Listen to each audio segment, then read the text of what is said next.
Mumbai Pune expressway लगत दुसरा द्रुतगती मार्ग उभारण्याचा निर्णय महायुती सरकारनं घेतलाय।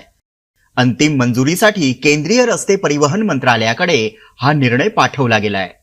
मुंबईहून पुण्याला जलद पोहोचण्यासाठी यशवंतराव चव्हाण द्रुतगती मार्ग आहे।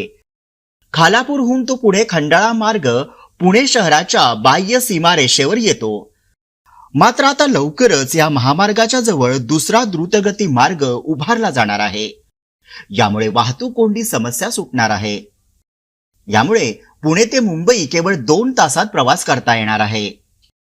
हा नवा द्रुतगती महामार्ग मुंबई बेंगलोर असा असला तरी त्याची सुरुवात JNPA अर्थात जवाहरलाल नेहरू बंदर प्राधिकरणापासून सुरू होणार आहे।